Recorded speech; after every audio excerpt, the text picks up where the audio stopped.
ጤና ይስጥልኝ። ለማታውቁኝ ስሜ ሀጂ ገብረ እግዚአብሔር እባላለሁ። ዛሬ በአዲስ መልኩ በአካል ተገኝቼ ግዕዝ ከመጀመሪያው ለጀማሪ ልጀምር ተዘጋጅቼ መጥቻለሁ። ዛሬ ከመጀመሪያው የቋንቋ መሰረቱ ፊደላት ናቸውና ከመሰረቱ ከግዕዝ ፊደላት እጀምራለሁ። እንግዲህ ይህን ቪዲዮ ስለቅላችሁ ለምታውቁ አይደለም ለጀማሪዎች በሙሉ ከመሰረቱ እንድትይዙ ብዬ ነው ይሄን ከመጀመሪያው ጀመርኩት። ስለዚህ ይሄን ቪዲዮ ከመጀመሪያው እስከ መጨረሻው ከኔ ጋር ትቆዩ ዘንድ በአክብሮት ጋብዛችኋለሁ። ወደዛ አመራችኋለሁ። ግዕዝ ፊደላት። እንግዲያስ አማርኛ እንደምናውቀው ፊደሎች አሉ፣ በግዕዝ የሚገኙ ፊደሎች አሉ። የአማርኛ ፊደላት በግዕዝ የማይገኙ ፊደሎች አሉ። እነዚህ ለይተን በትክክለኛ ዛሬ እንለያቸዋለን ማለት ነው። እስኪ ወደዛ እናመራለን። አሁን ግዕዝ ፊደላት እነማን ናቸው? ግዕዝ ፊደላት የሚባሉ እንግዲያስ በግዕዝ የምናውቃቸው ለግዕዝ የምንጠቀማቸው ፊደሎች ሀሌተ ውሃ፣ ለ፣ ሀ፣ ሐመረ ውሃ፣ መ፣ ሰ፣ ረ፣ ሰ፣ ቀ፣ በ፣ ተ፣ ነ፣ ሀ፣ አ፣ ከ፣ ወ፣ አ፣ ዘ፣ የ፣ ደ፣ ገ፣ ጠ፣ ጰ፣ ጸ፣ ጸ፣ ፈ፣ ፐ፣ ኸ፣ ቆ፣ ኮ እና ወ ናቸው። እነዚህ ፊደሎች ነው የምንጠቀመው በግዕዝ። 26 ፊደላት ከሀ እስከ ሆ እንደሚሄዱ አምስቱ ሌሎች አራቶቹ ግን እስከ 5 ይላሉ። ቀጥለን ደግሞ ያለውን እናያለን ማለት እንዴት እንደሚነበው እናያለን።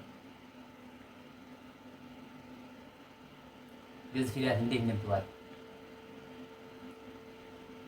እንደምናውቀው በአማርኛ ሀ፣ ሁ፣ ሂ፣ ሃ፣ የ፣ ህ፣ ሆ ብቻ ነው የምናውቀው። አሁን ግን በግዕዝ ግን ለየት ያለ የምናየው። ስለዚህ በግዕዝ ስናነባቸው ግን እንዴት ነው የምናነባቸው? ሀ ግዕዝ፣ ሁ ካዕብ፣ ሂ ሳልስ፣ ሃ ራብዕ፣ ሄ ሐምስ፣ ህ ሳድስ፣ ሆ ሳብዕ ብለን እናነባቸዋለን። ስለዚህ ሀ ግዕዝ ስንል የመጀመሪያው ፊደል ከሀ እስከ ሆ ያሉ ፊደሎችን የተለያየ ቅርጽ ያላቸው ሆኖ የመጀመሪያው የሀ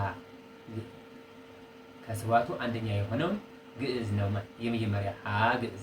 ሁ ካዕብ ስንል ሁለተኛው፣ ሂ ሳልስ ስንል ሶስተኛው፣ ሃ ራብዕ ስንል አራተኛው፣ ሄ ሐምስ አምስተኛው፣ ህ ሳድስ ስድስተኛው፣ ሆ ሳብዕ ሰባተኛው ፊደል ማለታችን ነው። በዚህ መልክ ለ26 ፊደላት በዚህ መልክ እንቆጥራቸዋለን። ኮ፣ ጎ እና ቆ ግን 5 ፊደላት ብቻ ያላቸዋል። ስለዚህ ቀጥለን ደግሞ እነዚህ ፊደሎች ሰሰ፣ ጸጸ የሚባል ነገር እንዴት ነው የምንለያቸው? እስኪ አብረን እናያቸዋለን። ስለዚህ እንደምናውቀው በአማርኛ ሁለት ሰዎች አንድ አይነት ስም ካላቸው ምን እንላቸዋለን? ሞክሺ ይባላል አይደለ? ሞክሺ ብለን እንጠራቸዋለን። እዚህ ደግሞ በግዕዝ ደግሞ አንድ አይነት ድምፅ ያላቸው ግን የተለያየ ድምፅ ቅርጽ ያላቸው ፊደሎች ደግሞ በዚህ እናያለን። እነዚህ ሞክሺ ተብለው ይጠራሉ። እነማን ናቸው? እስከ አብረን እናያቸዋለን። በግዕዝ 9 ሞክሺ ፊደላት አሉ። 9 ሞክሺ ፊደላት አሉን። እነዚህ ደግሞ የመጀመሪያው ሀሌተ ውሃ፣ ሐመረ ውሃና ብዙኃን ተብለው በአማርኛ እንደምንሰማቸው በዛ መልኩ ስማቸው ይጠራል ማለት ነው። ሁለተኞቹ ደግሞ አልፋአ እና አይኖአ ነው። ሶስተኛ ደግሞ ሰእሳት እና ሰንሙስ እንደሆነ፣ የመጨረሻው ደግሞ ጸናጸል እና ማን ይባላል? ፀሐይ ይባላል። እነዚህ ማወቃቸው ምንድን ነው ጥቅማቸው? ምን ረብ እናገኛለን የሚለውን ጥያቄ በውስጣችሁ ከተመላለሰ እንግዲያስ እነዚህ በትክክለኛ በአንዱ ለምሳሌ በሀሌታ ውሃ የተጻፈው በሐመር ውሃ መጻፍ ወይ ደግሞ በብዙኃን ውሃ መጻፍ ጸያፍ ያሰኛል። በግዕዝ ማለት ሲባል የትርጉም ማፋለስ ያመጣል። ስለዚህ የትርጉም ማፋለስ ስለሚያመጣ በእነዚህ ፊደሎች ሲጻፍ በአንዱ የተጻፈ በሌላኛው ጽፎ መገኘት ጥሩ አይደለም። ጥሩ ምን ትርጉም ስለሚያፋለስ በአ ለምሳሌ በአልፋ አም የተጻፈ በአይኑ አይጻፍም ማለት ነው። በአይኑ አም እንዲሁ በአልፋ አይጻፍም። በሰ ንጉስ የተጻፈ በሰ እሳት አይጻፍም። በሰ እሳት የተጻፈ በሰ ንጉስ አይጻፍም። በጸናጽል ፀ የተጻፈ በፀሐዩ ፀ አይጻፍም። በፀሐዩ ፀ የተጻፈ ደግሞ በጸናጽል ፀ አይጻፍም ማለት ነው። እንደዚህ ዘባርቅን ከተገኘን ግን ጸያፍ የሆነ ስራ ሰራን ተብለን በግዕዝ ይታወቃል። እንደሰራን እንደዚህ እንደሰራን ጸያፍ የሆነ ስራ እንደሰራን ይታወቃል። ስለዚህ በዚህ ላይ ጥንቃቄ ማድረግ እንደሚገባን ከወዲሁ እንድናውቀው ይሄን ያመጣው ወደዚህ። ስለዚህ ለዚህ ትርጉም እንደሚያፋልስ ደግሞ አብረን እንየው። ለምሳሌ ሀሌየ የሚለው አሰበ ማለት ነው። ሐሳብን አሰበ ማለት ነው። ለምሳሌ ህሊና የሚለውን ሐሳብ ከዚህ ይመጣ ማለት ነው። ሁለተኛው ሀሌየ በብዙኃን ሀ የተጻፈ ደግሞ ዘመረ አዜመ ማለት ነው። ማህሌት ለምሳሌ የምናውቀው ከዚህ ይወጣል ማለት ነው። ማህሌት የሚለው ማህሌት ጽጌ ብለን የምናውቀው በዚህ ይጻፋል ማለት አጻጻፉ በዚህ ነው የምናውቀው። ህሊና የሚለው ላይኛው ደግሞ በላይኛው ይጻፋል። አሰበ ህሊና ሐሳብ ማለት እንደሆነ ህሊና ደግሞ ተዋጣሪ አካል ከእግዚአብሔር የተሰጠን ባለስልጣን የሆነው አንድም እሱ ነው። ስለዚህ በዚህ መልኩ እናውቀዋለን ማለት ነው። ሰአለ በእሳቱ ሰ ሲጻፍ ለመነ ይሆናል። በንጉስ የመጀመሪያው በእሳቱ ሳነ በአልፋው አ ተጽፎ ለመነ መጣ። ለመነ ነው ትርጉሙ። በንጉሱ ሰና በአይኑ አይ የተጻፈ ደግሞ ስዕል ሳለ ይሆናል። ስዕል ሳለ። ስለዚህ ለሚታችን ሰአይለነ ቅድስት ስንላት ለምኝን ብለን በዛኛው በላይኛው እንደተጻፈ በውዳሴ ማርያም እንደምናገኝ ሁሉ ያኛው ሰአይለን ታችኛው ከሆነ ደግሞ አይምሮ ልቦን በልቦናችን ጻፊልን እንዲቀረጽ አድርግልኝ በአማላጅነትሽ በእናትነትሽ በድንግልናሽ ብለሽ ይህን አድርግልኝ ማለት ነው። እሺ ሶስተኛ ደግሞ ፈጸመ እና ፈጸመ በጸናጽል ፀ ሲጻፍ ጨረሰ ማለት አንድ ስራ የተሰጠውን ጨረሰ ማለት ነው። ፈጸመ ሁለተኛው ግን ዘጋ ማለት ነው። በፀሐይ ፀ ሲጻፍ ዘጋ ነው። አሁን እናንተ ዘጋ እሱ ዘጋ ብላችሁ ለመጻፍ ስትፈልጉ ውእቱ ፈጸመ ብላችሁ መጻፍ አለባችሁ። ውእቱ ፈጸመ ስትጽፉ ግን ፈጸመ የሚለውን በማን መጻፍ አለበት? በፀሐይ ፀ መጻፍ አለበት። ስራውን ጨረሰ ውእቱ ፈጸመ ግብሩ ስራ እሱ ሰውየውን ስራውን ጨረሰ ብለን ለመናገር ስንፈልግ ደግሞ ምን እንላለን ማለት ነው? በፈጸመ በጸናጽል ጽፈ ማግኘት አለ። ውእቱ ፈጸመ ግብሩ እሱ ስራውን ጨረሰ ብለን እናገራለን ማለት። በዚህ መልኩ እነዚህ ከተቀያየሩ ትርጉም እንደሚያፋልሱ በዚህ መልኩ እንድንረዳው ይገባናል ማለት።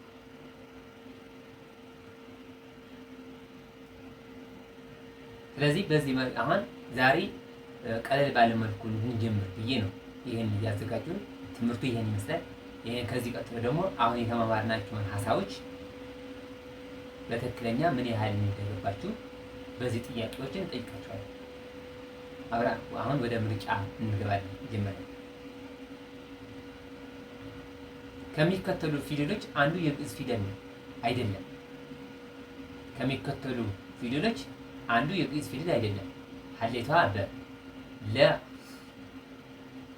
ሀ በአማርኛ ሀ ነው የሚባለው። በሐመርሃ ወ መ ደ ግልጽ ከሆነላችሁ ይኸው እንዲሁ ትመልሱታላችሁ። ግልጽ ካልሆነ ደግሞ ምን ታደርጉታላችሁ ማለት ነው? እንደገና ቪዲዮን በማየት ትምህርቱን መውሰድ ትችላላችሁ። እሺ ወደ ሁለተኛ ላይ እየተሻገርን ነው። ከሚከተሉ ፊደላት አንዱ የግዕዝ ሞክሼ ፊደል ነው። የግዕዝ ሞክሼ ፊደል ነው። ሀሌቷ አ ለ ሰ ሐመርሃ ሀ መ ሁሉ። አሁን ሞክሼ ፊደላት ተማምረናል። እነዚህ ፊደሎችን ሞክሼ ፊደሎች ናቸው ወይስ አይደሉም? ማን ነው ከነዚህ ሞክሼ ፊደል የሚሆነው? ያልሆነስ ማን ነው? ለይተን እንድናውቀው ተመልሰን ግልጽ ከሆነልን እንዲሁ እዚህ እያልን መመለስ እንችላለን። ግልጽ ካልሆነ ደግሞ ተመልሰን ወደዛኛው ቪዲዮን እንደገና ከልሰን በማየት መልስ መስጠት ይቻላል። እሺ ወደ ሶስተኛ ልሻገር ነው። የመጨረሻ ይላል ወይ የምርጫውን የመጨረሻ ከሚከተሉት ቃላት ከነትርጉማቸው በትክክል የተቀመጠ የትኛው ነው? የመጀመሪያ በብዙሃን ሀ የተጻፈ ሀልየ አሰበ፣ ለፈጸመ በፀሐይ ፀ የተጻፈ ጨረሰ፣ ሐመርሃ ሰአለ ለመነ ይላል። ስለዚህ በዚህ መሰረት ካየናቸው ትርጉሞች በዚህ መሰረት ያው ምን እንደሆነ መስው መመለስ ትችላላችሁ ከተማማር ነው። እሺ አሁን ደግሞ አዛም እንላለን።